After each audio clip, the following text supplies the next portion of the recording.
course. All right.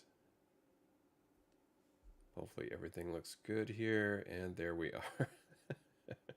So that was fun. I spent the last 5 minutes talking to myself, but hey there.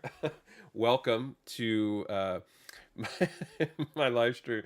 The I'm such a noob when it comes to the live streaming, so that was quite funny, and it's not funny to you because you're seeing this for the first time, but yeah, I was talking to myself for 5 minutes thinking I was live. Uh, Welcome, happy holidays to you. Hope you had a great Christmas for those that celebrated yesterday, and here we are back, as I like to create a verb of comic booking. Uh, hey there, sweet, love your content, appreciate it. My Kilferman 26. Hopefully I said that right, but thank you. Appreciate that. Appreciate everybody joining me this morning. Hope you had a great day yesterday. But we're back at it, comic booking full time, going heavy this week as I'm on call with all of my other responsibilities. So I wanted to spend a little time this morning to share something that I'm working on, and these spreadsheets, these analytical tools that I'm going to talk about today. I'm going to be putting those, making these available for my channel members who subscribe or who have joined rather in the comic book analysis group or membership tier. And essentially, what I'm planning on doing is publishing these once a week for anyone that participates in Heritage auctions. So this is specifically for Heritage, and I had kind of taken a break from Heritage for a little while just because I felt like the process was a little bit manual. So if I kind of show you what I'm talking about here, let me just move to the screen. This is it's the Sunday, Monday Heritage auction, but for this week, it's been moved to Monday, Tuesday. I don't know, maybe next week they're going to do the same thing, but it's a weekly auction. I'm always surprised, but not surprised at the same time that all of these auction sites and these sellers, they continually have lots of books to sell. And there's over 1,200 items in this week's or weekend's auction. What I used to do is just go into Heritage at some point before the auction started, and I would just scroll like this until you get sick or dizzy and just say, oh, look at this. It's Adventure Comics 344 pedigree. That's the book I've always wanted in a 9.4 with the old label. Let me look up some values and start tracking it. And I would do that for maybe 15, 20, even 50 items. And it kind of became a little bit of a full-time gig every week to set aside hours. I really don't know how much time I would spend. I just started getting into it. But when you're talking about 1,200 items, how do you really know which of these heritage auctions would be worthwhile? Flying Gorilla checking in with a shocked surprise face, right? It is shocking. Uh, all of these comic books, it's quite surprising and shocking. Thank you for chatting and for being here. Make sure you go in there and Flying Gorilla. I know you got some gift cards. Drop me a super chat with some of that gift card money. No, I'm just kidding. Anyway, so it would be very manual, very time consuming, and I'm all about efficiency and trying to save time, trying to save money. And so what I put together is essentially a spreadsheet view of all of these items. So I've got over 1,200 rows data entered into a spreadsheet. And this way I'm able to really kind of take a look, and I've got a few different sheets here that just kind of, it takes the first kind of data entered raw pass of all of the information. And then what's nice about Heritage is that it's got right here in the title, we've got a lot of very useful information. Yes, Mr. Kevin, this isn't a CGC unboxing. Happy Boxing Day. Yes, absolutely. Not an unboxing, just it's a spreadsheeting video. I love to create verbs out of these nouns. A lot of really interesting information here just in the title. We've got the series, the issue number, the publisher, the year, the grading company, if it is graded, the condition, and the page quality, all packaged into this nice title. And so what I did is, using some Google Sheet formulas, was able to split out and parse the title into all of this information. And then I married that data, the heritage auction data, with my value data, right? So now I'm able to look and see it all. This is the current heritage auction. And on the left side of this like bar, that you can kind of see this gray bar down the middle, everything on the left side I have gathered from heritage, and then everything on the right side is all of my value data in a separate sheet, and I've merged it together. Now, why did I do this? Well, it's to very much indicate and isolate those specific auctions that I would deem to be good value, or maybe just books that you want. And I've already created these bands of ranges for bidding, and I'll go through some examples here as I prep. And then, now that I've done this, so this sheet, the HA bids, this one is really all of the auction items. So if you were just sort of randomly going through here, and we'll pick some examples where you're like, okay, and for me, I'm more familiar with like Amazing Spider-Man more so than like Adventure Comics. But if you're scrolling through here and you're on a budget and you're looking at the current bid, and even these are out of my bid range. This is a cool ASM 14 signed by Stan Lee. Again, I'm not buying that. I'm not in the market for that, and I'm trying to find an example, and we'll find some here. You will get so many more people once you are seen by enough people. Yeah, I hope so. I think that's the goal, and getting as many subscribers and channel members as I have, I really appreciate it. I prefer more of the kind of organic, homegrown community here. So I'm just going to keep doing my thing, but appreciate that comment. So we'll find an example or several examples to work on, but I'll have different sheets available, and this is kind of what I've been working on over the past week or so, where if you've got a specific auction item, and here, let's just pick this one right here on the screen. So this is Amazing Spider-Man number 25, CGC 8.0, very fine white pages. Not my favorite ASM Silver Age cover, and we can go ahead and look in here and a bit more example. One thing I love about Heritage, these high res scans, it's great. You can zoom in if you're really there. Now you can't unsee that. You've got these high res scans. This works great for raw books. John's Comics with Kids, morning. Appreciate you being here. We're going through some Heritage auction prep in prep for today's and tomorrow's auction. This is great when you're trying to find raw books. You can really zoom in and look for spine ticks and so forth. But here is Amazing Spider-Man number 25. So if we go into the planner, and here is that Amazing Spider-Man 25, the same auction here, we could see that it has a current bid, I think, of 410. Yep, 410. So all of this has been transposed into this spreadsheet view. And then, so on the left-hand side, this is just what I got from Heritage Auction. So really nothing that special, other than it's all kind of parsed out nicely. And what I'm able to do, if you've watched my other spreadsheeting videos, is the way that you need to kind of work with your catalog is to come up with a unique identifier, that unique string.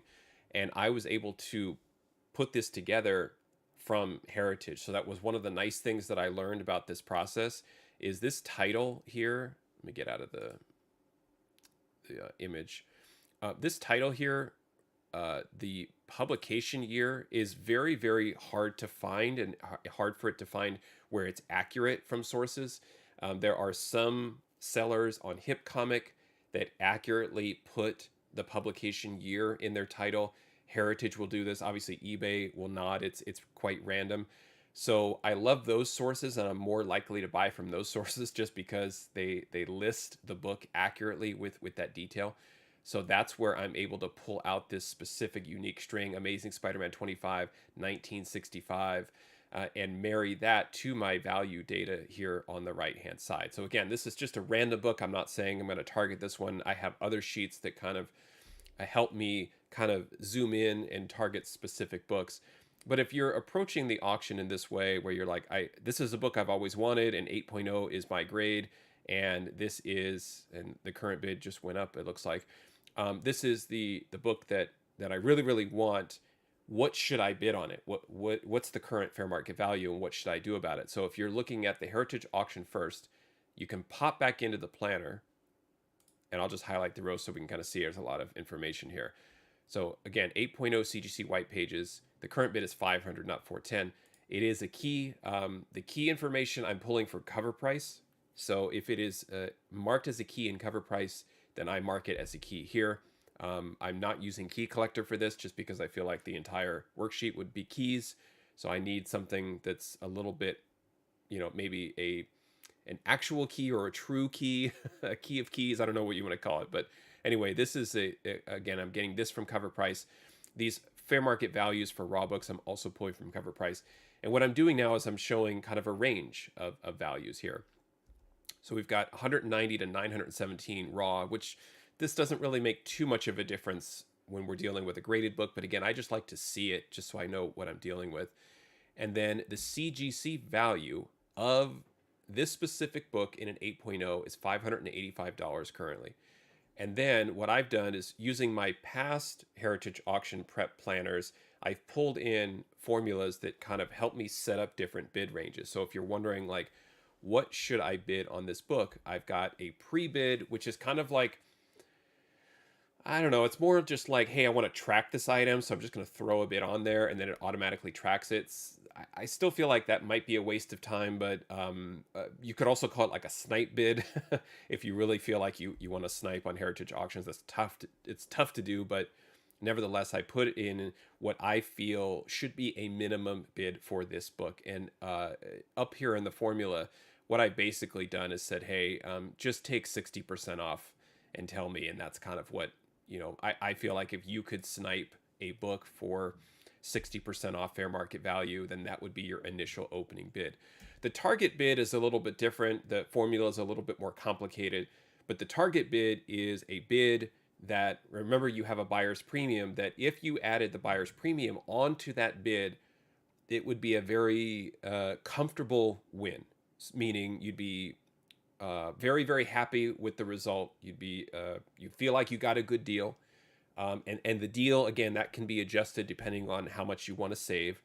But to me, and why I've colored it in green in column R, that's the bid. That's the ideal bid for this item in terms of my formulas and the market values and conditions and so forth.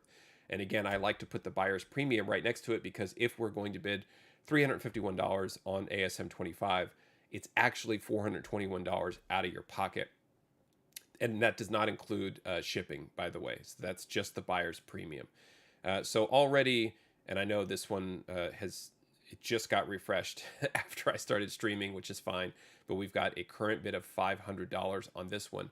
So already, for me personally, this is where I'm out on this book, right? So I don't even want to see it. And this is where I've created some secondary sheets that removes that from my point of view, right? So again, the point is be more efficient, make better use of your time, and make more informed decisions with your money. So I won't see that book as an option on my other sheets that I'll show you. So that's a good thing. This is really, again, hey, let me start with ASM 25 and see what I can do.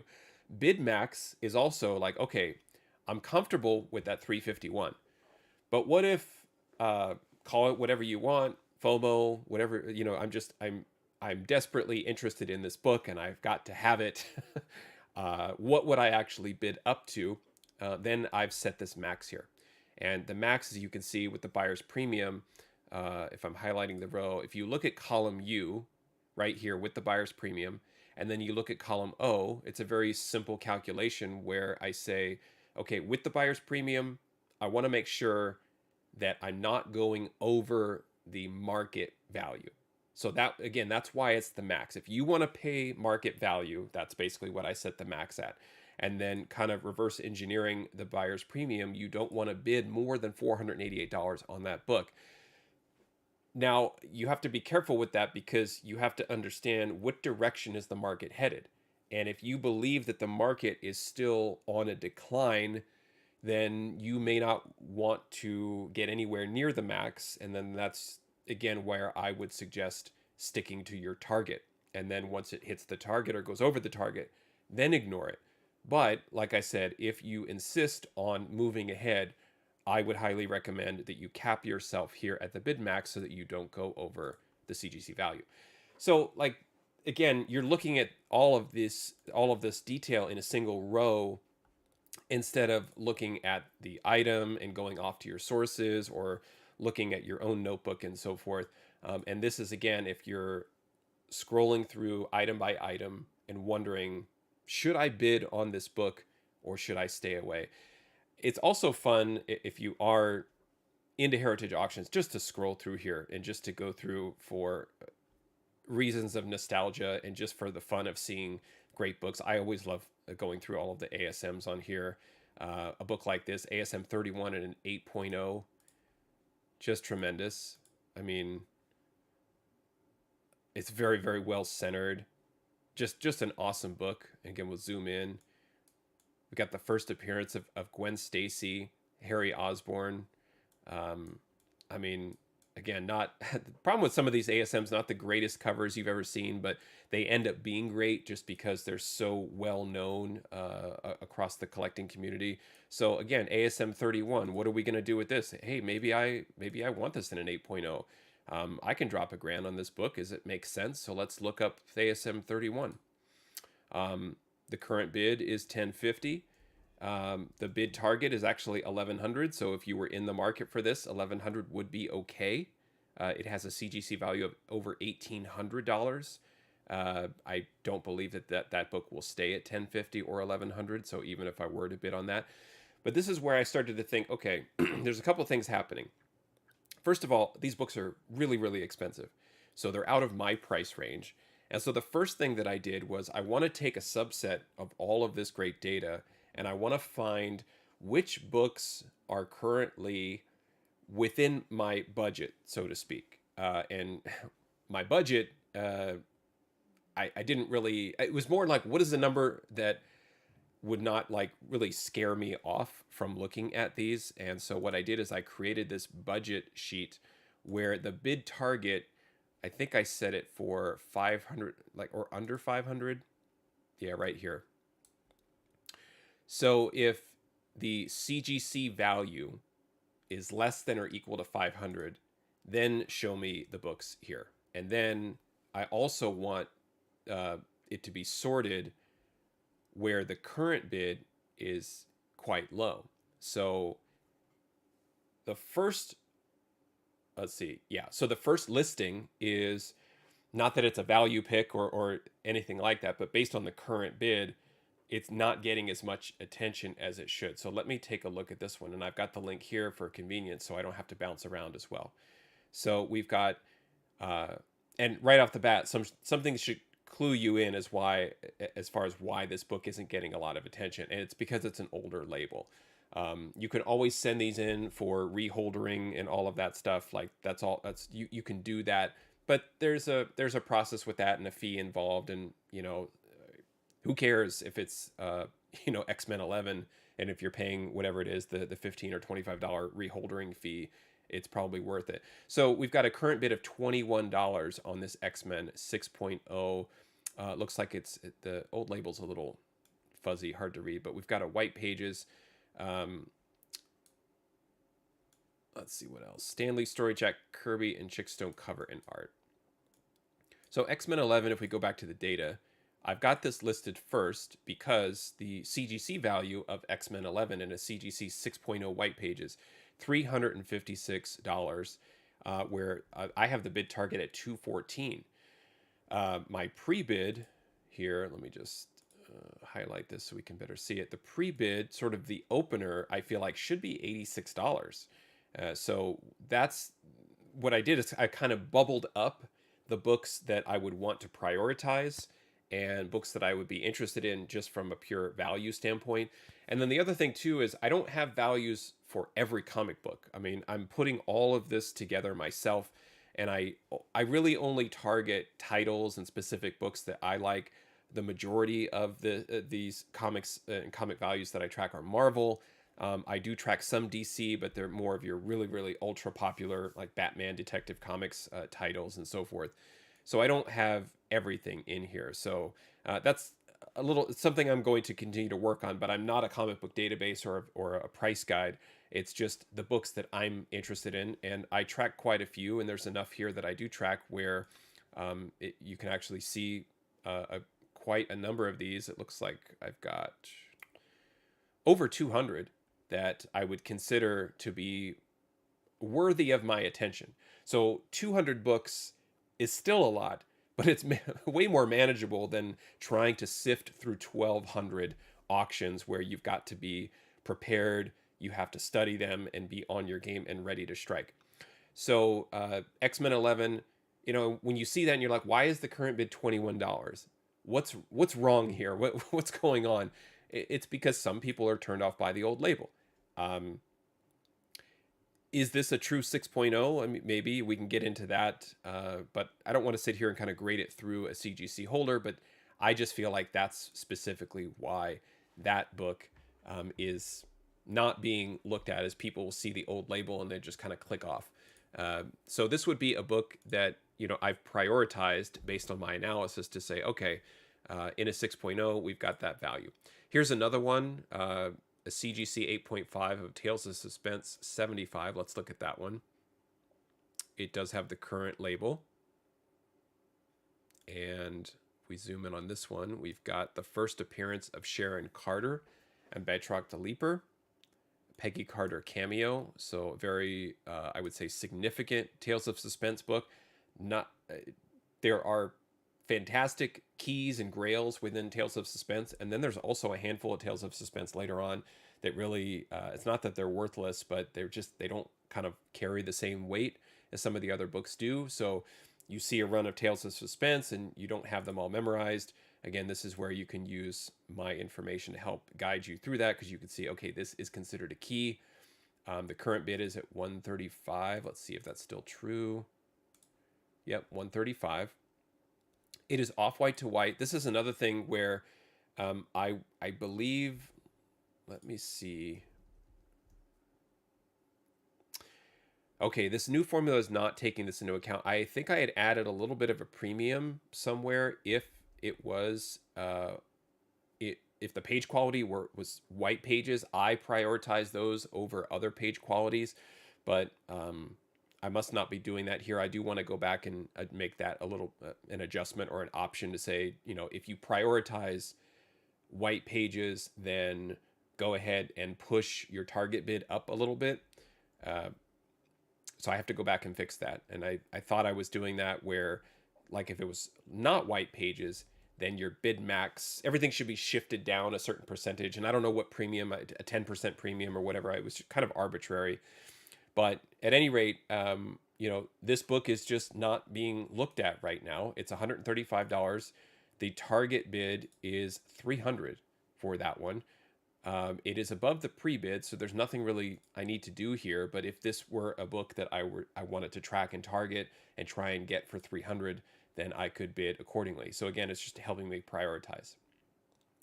I want to show another example, and what's interesting to me about Heritage is they will also put up raw books.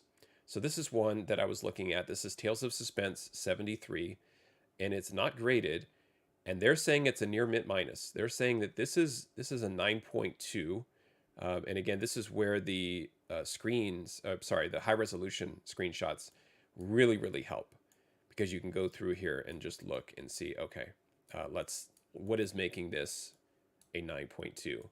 And you can get in really close. Looks like there's some dirt along the spine, possibly. Let's look at the back real quick. Does it have an opportunity to be cleaned and pressed? Maybe. Is this a 9.2? I mean, this is a really nice looking raw copy. I've bought a number of books off of Heritage raw because I do feel like there are cases like this where you have to understand too, like who is in here bidding at Heritage. Is it your everyday collector? No. Are these collectors of comic books that really want to pay a premium? Like, they don't want to waste their time with raw books. They want graded certified, where even Heritage is putting down here like over street value $140, and um, and even down here it's interesting if you're looking at a 9.2. I realize that the dates you kind of have to ignore it, but you've got a CGC certified 9.2 in 2021 of $252, and then this is just raw at a current bid of $82. So I handle this a little bit differently, and this is where I do, hopefully, I'm not a liar. Um, yeah, I don't know if, okay, so this is something I'm going to have to go back and make a little bit of an adjustment before I start sharing it out. But uh, the way that I try to approach this is there are certain tiers. You've got the CGC white page tier, which, regardless of grade, that's kind of, to me, that's where you would pay full fair market value for a book that you really, really want. You have the means or the funds for it, and that's kind of the first tier.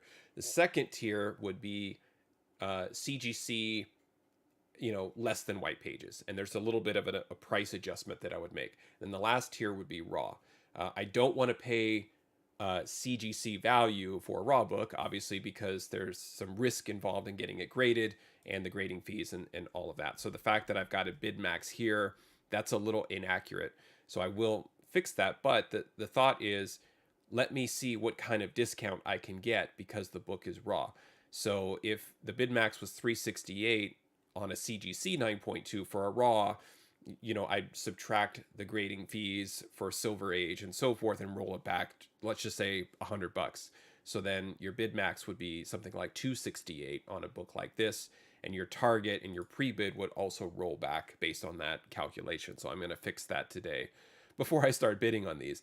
But this is a great example of getting a very, very high quality, high grade comic book for a lot less, where even though it's on Heritage auctions, which, the perception is Heritage is too extreme, it's too expensive. I don't necessarily want to participate in something like that. I'd rather get dollar books from my flea market and find Tales of Suspense 73 there for $1 and be rich. I love those flea markets where it's nothing but grails and keys for $1. So you could do this where just show me the raw books that are prioritized, and so we can kind of create fun filters and different things out of there. So this was again another view or angle of this collected information that says prioritize the books based on the current bid, based on a budget. And again, before it's all said and done, I'll put together maybe like a configuration screen where you'd say what would be your CGC value budget. Is it 200, 300? It has to be somewhat significant just because it is Heritage, and you have to be willing to participate in some of these higher end books because that's what they specialize in. But you could make that adjustment on the budget and have these numbers change accordingly. But if I'm sort of eyeballing it and I'm like, boy, what would I love to get at a decent price? You've got something here where maybe your bid target is $150 for this Avengers 293.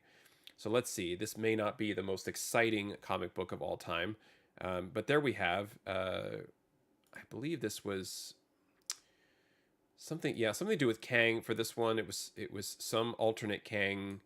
There was a bunch of Kangs, and at this point, I don't remember the backstory on this one. But here we have a CGC 9.8 white pages of Avengers 293, and there are no bids on this book. About to close in 5 hours. Now, if you've participated in Heritage auctions before, these sorts of books, and I always see this, like you'll see the Heritage live bid and then the internet bid. And basically what it means is internet bid, it's people like me at home, and then the live bid are people there, I believe, at Heritage auctions where they're actually bidding live in person. When these sorts of books go up for auction, what ends up happening is you see a lot of live bids trickle in, $2, $3. Unfortunately, you have to go through it. It has to get over certain tiers before the increments go up from $1 to $5 to 10, 25, 50, 100, and so on. So you'll see like live bid $1, $2, $3, $4, because people understand there's a cost involved to acquire the book, to get the book graded and so forth. And they're like, maybe I can get it cheap, or they just don't want to see a book like this go for $5. So a bunch of us, including me, will get on there and bid this book up to, what's the bare minimum for a graded book? It would be something like between 30 or $40. Matrix Comics, nice to see you. Thanks for being here. So this is an example again of trying to get something maybe a little bit cheaper, where a book like this, CGC value is $250 in a 9.8. Is that older data? Was that back when the Kang hype was high? I would go back and double check my math on the values on that one just to be sure, but there's some information that I'm gathering from GPA, Cover Price, Go Collect, and a couple other sources where I'm averaging all of that data and aggregating it to set it at 250 in a 9.8. But even at $60, what you could end up doing is popping in here, putting a $60 bid, which again, with the buyer's premium, you have to be careful. It's not going to be 60, and I think I need another buyer's premium column here. The pre-bids I don't really care so much, just because I know it's under my target, and it's just an opener of some sort, just to get you kind of on the board. But you could, let's say it's somewhere around $20, so it's going to cost you about $80 or $85 actually to acquire this book, and you drop it in there, and maybe it just sits, and those live bidders are bidding it up to 5, 10, 20, and maybe you end up winning it for $50, $55, something like that. It's certainly possible. For me personally, this isn't a book that I'm necessarily chasing. It is miswrapped, so I'm probably going to stay away, and it's probably why a lot of people maybe just sort of shy away from something like this and just say, no, forget it, I'll move on. But again, it's prioritizing these books and making me look at them, right? So like I normally, maybe as I'm scrolling through all of the auctions, let me get back to the main page here. Yeah. As I'm just scrolling through, sometimes you just miss stuff like, oh, there was ASM 50 4.0. Oh, it's the UK edition. Like, you don't always like see and pick up on all of these particulars as you're just, again, making yourself sick and dizzy, scrolling and scrolling and scrolling. Whereas this is you're able to isolate the data and information. So this is just a book that maybe somebody sees the cover, they don't recognize the cover, and they move on, and they don't really understand the value here. How about Daredevil 227? Here's another one we can look at.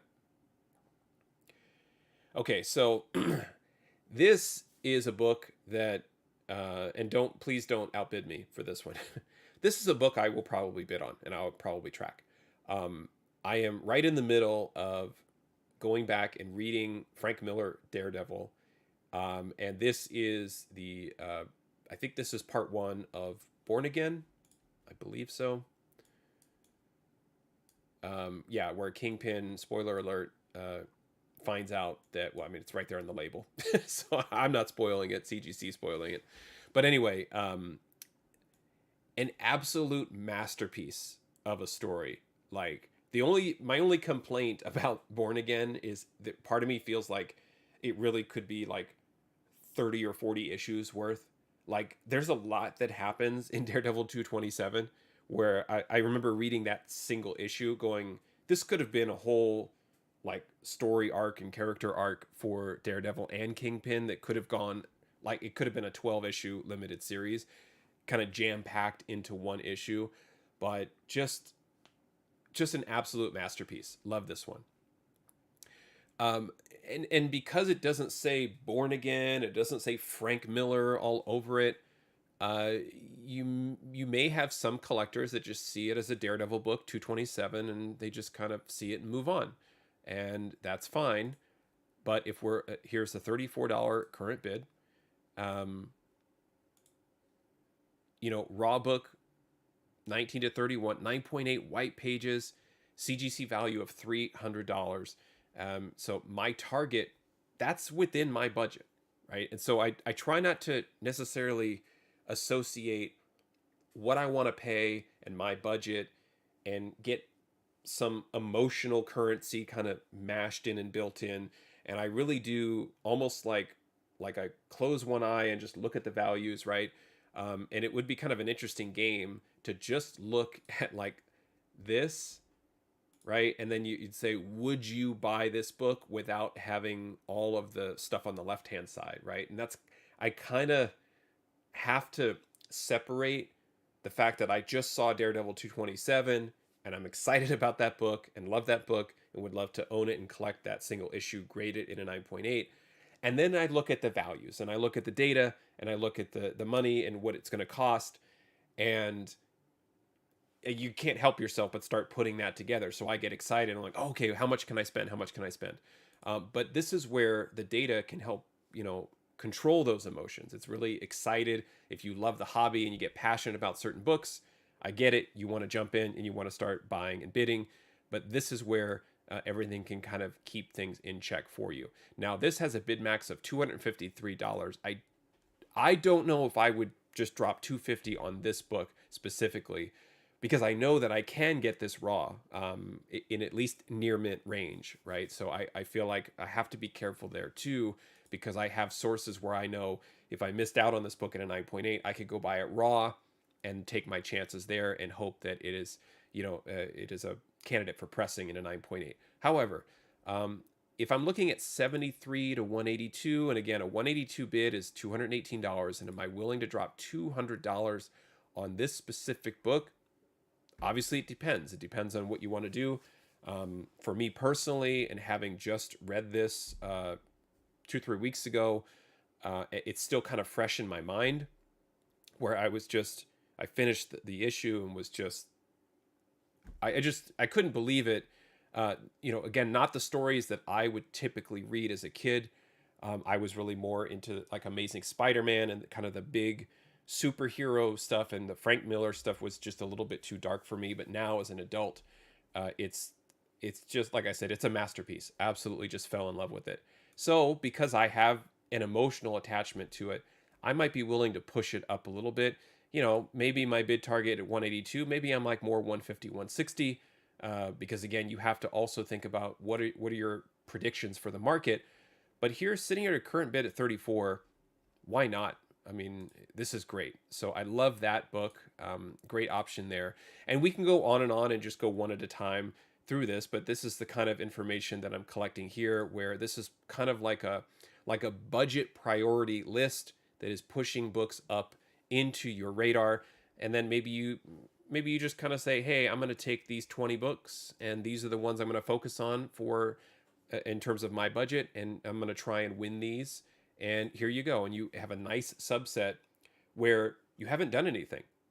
It's just automatic for you based on the values that I collect, the bids, and the evaluation of the actual text information that Heritage provides. I'm going to take a breath right there and take a few sips of coffee. If you have any questions about this in the chat, please feel free to jump in. I would love this to be interactive. So you have any questions or comments? Do you stay away from Heritage? Do you like Heritage?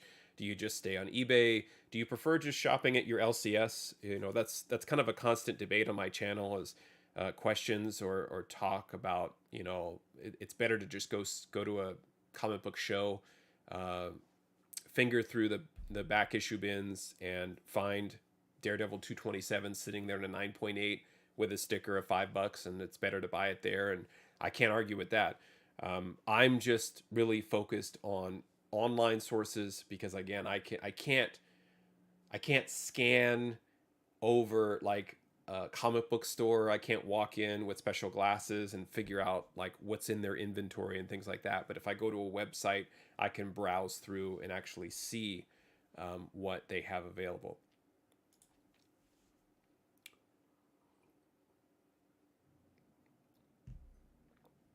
So this is one view that I've come up with.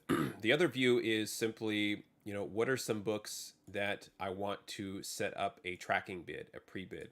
And this is regardless of budget. And really, let me see if I can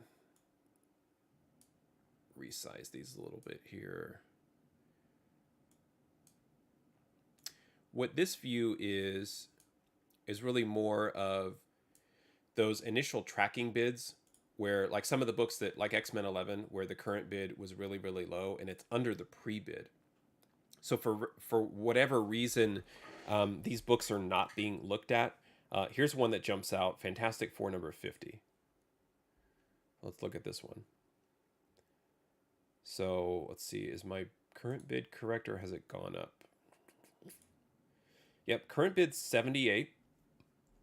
Um, this is a raw book, and this is where the raw FMV and the raw FMV high. Essentially, these are your ranges for what cover price is saying the fair market value is for the book in general, and then what is the cover price fair market value, the highest reported. And it's not a last sale, but it's like the fair market value might be like a VG copy, and then the high may be a very fine copy, something like that. So I try and put together a range.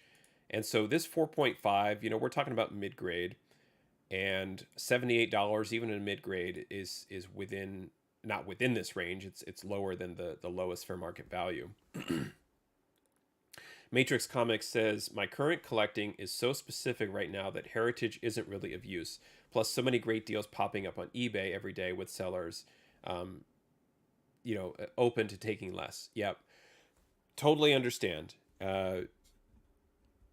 eBay, sometimes I get a little lost in it, where I'm just scrolling and scrolling. And what I've ended up doing with eBay is, Matrix Comics, you're absolutely not wrong at all.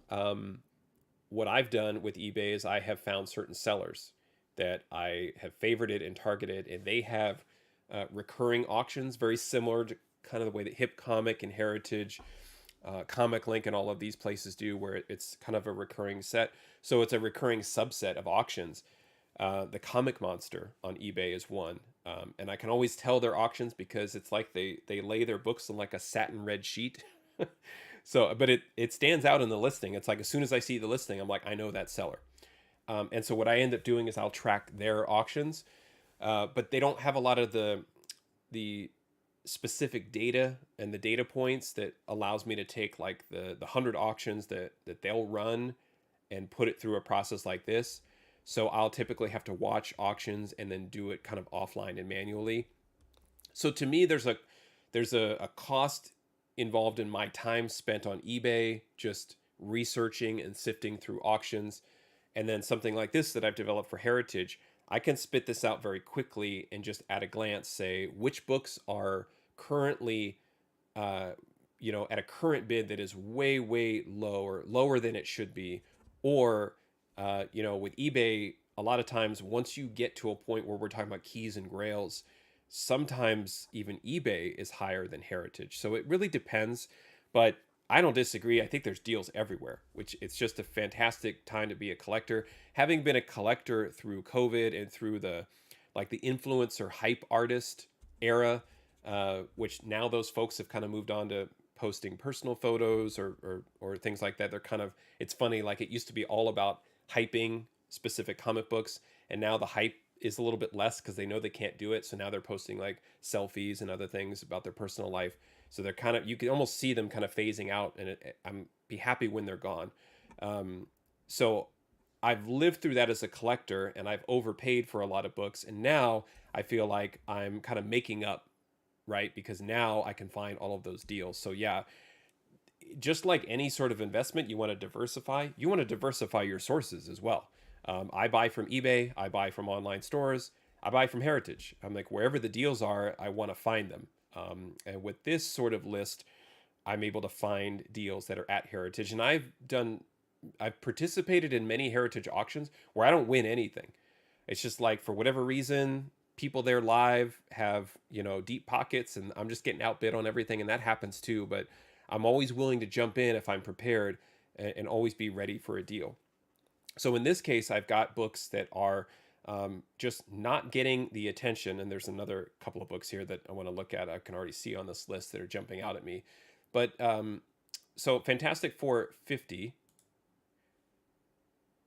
Yeah, and Chuck Hensey says, interesting time to look for obscure books. Paid a little extra for a Justice League Unlimited 41, but it's so off the radar that it's worth a minimal investment. Absolutely. In fact, I just finished a run of my own eBay auctions where I don't want to say I had obscure books, but I had some like second printings or some, just some, and they weren't variants, but just, and not really odd either. But they were books that I would say were on people's radar, and now they're not. And there was one in particular, a second print homage cover, and the auction ended at 99 cents. And I think I ended up paying, I don't know, somewhere between $20 and $25 to acquire it raw, back when it was like, hey, let me highlight these obscure books and let me show you, right? And these sorts of things. Um, that's another great tip, is books that, you've got mainstream comics, you've got titles like Fantastic Four that people are always aware of. When you've got those other books, a time like this, there's only so much that people can consume and really understand. So great point there. If you've ever it's not that, like, again, Dave Stevens is not an obscure artist, but your average mainstream comic book collector is probably not targeting some of those, maybe, and not that it's a modern, but like a bronzish copper age good girl art style artist, sort of, so to speak. Like, those probably aren't being targeted like crazy like they were a couple of years ago. So another great point there as well. So this one, and you could tell right off the bat why this one is not getting the attention, and it's because you have 154 written here in, it looks to be probably just like a black crayon. Could that be cleaned up? Maybe. I've never cleaned crayon off of a comic. So this, unfortunately, I'm just going to skip even looking at that one. But that is something that, if you wanted to take a chance and you wanted to get Fantastic Four 50, are you living by the, buy the book, not the grade, or whatever it is, low grade better than no grade sort of thing? Maybe that's something you look at, because in a 9.8, or sorry, for that book being in high grade raw, it's an $1,100 book. So if you could grab it for whatever it was, $30, $40, $78, $100, maybe you do have an opportunity to clean it up. There's that. Let's look at a couple others here. How about Spawn 1 in a 9.8? A lot of Todd McFarlane books showing up everywhere because of the signature series that he just did. Are blue labels of Spawn 1 going to be rare because everybody has a yellow label? That'd be pretty funny. I don't believe that to be the case. I'm sure there's still warehouses of Spawn 1 that haven't even been opened yet somewhere. But anyway, $26 is the current bid for this. Spawn 1 has a CGC value in a 9.8 of $187. Still seems really high, but it's a very, very popular book from one of arguably the most popular artists.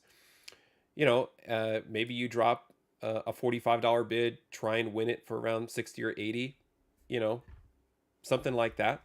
I mean, that's an option for you too if you're trying to get a Spawn 1.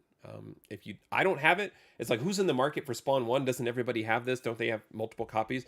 My Spawn 1, I think I graded as a 9290. The only copy that I have, because I wasn't that 90s investor that bought hundreds and hundreds of these books. So for me, I would be in the market for something like this.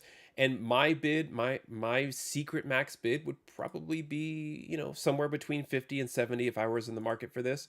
And I'd probably cash out at 112 tops. I wouldn't take this up to a bid max, but essentially what this list is again, it's finding books where the current bid is under my opener.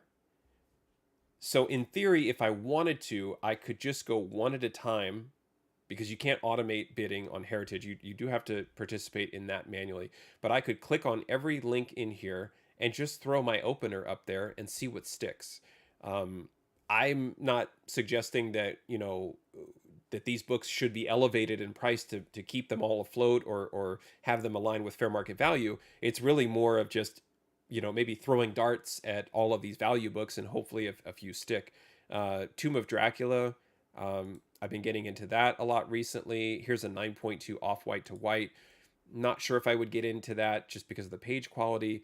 But here's one I was looking at, Star Wars Heir to the Empire. Number 2, not number 1, the one with the first appearance of Thrawn. We've got a current bid of $6. I like this book. I like the whole Heir to the Empire series. Again, it's not the first appearance of Thrawn, so there's a huge drop off here. But $133 for that book in a 9.8. I will tell you that These books they're like semi-gloss, so really not super tough to get in high grade, but there's always like a chance for fingerprints or spine splitting on the semi-gloss. I guess it's considered cardstock, but just really books that pick up a lot of fingerprints. So if you like me and you like Cool Ranch Doritos while you read comic books, probably not a good combo. Anyway, current bid $6, right? This is another book where I would probably, I go in and I drop a $32 bid or a $40 bid or something like that, just as an opener to see where that one goes. So this is a great opportunity to look at the pre-bid. I guarantee you most of these books, once the bidding starts in Heritage, they're not going to stay around the current bid or the pre-bid that you put in there, but some of them stay close. The best books, the most excitement I have felt from Heritage is when I get a book between my pre-bid and my target. And it could be a CGC copy. Like here's one, Moon Knight 22. Let's look at this one. Okay, like what's so special? Well, it's a great Sienkiewicz cover. You've got the three personalities, the Mark Spector Moon Knight personalities coming through the mirrors. So it's actually, picture's worth 1,000 words. Like this is really fantastic. You have a really solid blue background, but nothing on the label that shows it as a key. But if you're a Moon Knight fan, a Sienkiewicz fan of this run, fan of this series, this is a great book. $7. Again, I'm not talking really kind of about what Chuck Hensey's talking about in terms of obscure books, but are people really targeting Moon Knight 22 when there's no real significance to it? Could I actually win that book at 40, 50, or $60 and get it within my range the day after Christmas? Maybe. Yeah. And that's what gets me excited. The other thing too, I'll say as I kind of wrap this up, and would love to get your feedback. Probably going to hang out for a few more minutes on the stream. If you've got any questions, drop them in there or comments. Would love to hear from you all. Do appreciate you being here. There's always that super chat option if you are so inclined.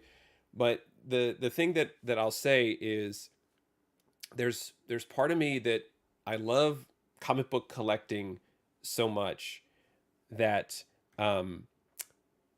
there's something about even just kind of going through what I showed you, the spreadsheets, and finding the comics and looking at the screenshots and talking about Moon Knight 22 when it's a book that I don't always see. I don't always kind of target or think about, honestly. But then you see a book like that, and just the collector in me gets excited. Dropping a bid on it gets me excited. And then maybe I don't win any of the books, but there's something about there's like an entertainment value to it, and it's free. It's fun to go through it. It might be something too where you'll learn a little bit about a book. I totally understand Matrix Comics with his comment where, maybe Heritage isn't his cup of tea, and he's able to find deals on the same books that I've talked about elsewhere, and that's cool. But what I end up gaining from this is just education and information, right? So that Moon Knight 22 now, that book might be a book that I highlight in one of my tracker. I've got other sheets where I'm tracking grails, I track keys, and then I just track other cool books to be on the lookout for that I just particularly like. That's a book that I'll probably make note of. And I think that that's part of the fun too, is this continuing education of the hobby. It's about studying the prices, studying the values, but it's also about studying the comics, studying the creators, studying the reasons, studying why you might appreciate a cover or a particular piece of art or work or story and find and be fascinated by it. Like Daredevil 227 is something that I would love to own, because the story really, it didn't surprise me, but I loved it as like panel for panel, was just consuming it and very interested in it. And so as kind of like a reward to myself, I'm becoming more educated and aware all the time. So part of this process for me is fun because it's just feeding my interest and desires for the hobby, for comic books. And even though I may physically own a lot of comics, just reading about them, studying them, thinking about them, talking about them with you, uh, that also kind of satisfies part of my comic book interest. So I love just going through it. I don't find any of this to be a waste of time. So if I go through and I isolate 50 to 100 heritage auctions and I don't win any of them, to me it's not a waste of time because I was able to go through, learn, study, figure it out, and then I have more books on my radar for next time so that I can easily spot them out. Uh, in closing, looks like I've got a question in here. I want to start a local comic book buying group that's more private, kind of like a stock buying group, speculating on new stocks to invest in. Do you think this could work? Uh, yeah, absolutely. My first thought is just making sure that you're not all competing with each other. If you're all kind of taking a specific book and saying, okay, there's some hidden value in this specific book. Are you all going to go out together and fight over that one copy? So I think if you could put maybe somehow prioritize, like if you're into stocks, then you all have the same means and ability to purchase stocks and so forth. I think that what you'd start out with is having that local community group start the discussion. I think that's what's great, and kind of like what I was saying with how the analysis kind of feeds part of the hobby that I need. Um, some uh, some people might want that collaborative group conversation around it, especially if you're doing it in person. Um, that's really cool. It's like a comic book club, but from like a comic book collecting and investing perspective. I think it's a super cool idea. I would hate to see you guys fighting over the same books. But yeah, I totally think it could work. I mean, some of my online friends that I discuss comic books with regularly, we've kicked around the idea of going to shows together. It's like there's something about hanging out in person that really really makes it way much more fun and interesting. But there are times even online where you're fighting with people. Just and I let people know, hey, I bought this book already, so don't don't hate me if I'm sharing a book with you and I purchased it. My bad. Because there's only so many comics in that specific grade that maybe you could get a hold on. But I love the idea. Keep me updated with how that works out. I think it would be super cool. But I'm going to wrap it up here. Thank you all for hanging out and watching. I appreciate the interactive nature of these live streams. So what's next for these spreadsheets? I'm going to make some adjustments on the pricing like I talked about when it's not white pages and when it's not raw. I need to go in and make sure that my numbers are correct there. I'm going to be adding more books that I track from a value perspective. So there'll be more of the 1,200 plus heritage books that will have values associated with them. And then probably once a week with the spreadsheet group that is part of my channel membership, I'll simply take a clone of that data and analysis that I do and publish it out there. Again, it's not to promote heritage or promote the buying of those specific books. It's just more resources for those that are interested. Thanks for watching. Happy collecting, and see you next time.